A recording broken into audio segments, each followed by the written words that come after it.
વાડજમાં આ બેન મચાવે છે ધૂમ. એમનો ઇન્સ્ટાગ્રામ આઈડી ખોલીને જોશો તો રોજ નવી નવી વેરાયટીની સાડીઝ એ પહેરીને તમને બતાવશે ને એવું મન લલચાવશે ને કે ભાઈ આપણું મન એવું થાય કે વાડજમાં આપણે શાક માર્કેટમાં શાક લેતા લેતા પહોંચી જવાનું છે દીપક સિલ્કમાં, અને ત્યાં સાડીઓની એટલી બધી યુઝ ઓફ વેરાયટી તમને જોવા મળશે.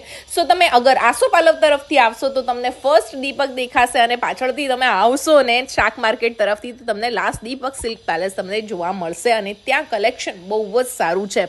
ડ્રેસ મટીરિયલ હોય કે પછી તમને ત્યાં સાડીઝ લઈ લો, રેડીમેડ સૂટ લઈ લો, વેરાયટી એટલી બધી એક જ જગ્યાએ તમને જોવા મળશે. અને સૌથી જૂની શોપ છે. હા, પાછું તમે ત્યાં સાડીઝ લો, ડ્રેસ મટીરિયલ લો કે પછી રેડીમેડ સૂટ લો, તમને ફ્લેટ 20% ડિસ્કાઉન્ટ મળી જશે જો તમે આ રીલને કરશો સેવ અને ત્યાં જઈને આ રીલ બતાવશો તો તમારા બિલ પર 20% તમે બચાવી શકો છો. એટલે ફટાફટ પહેલાં તો રીલને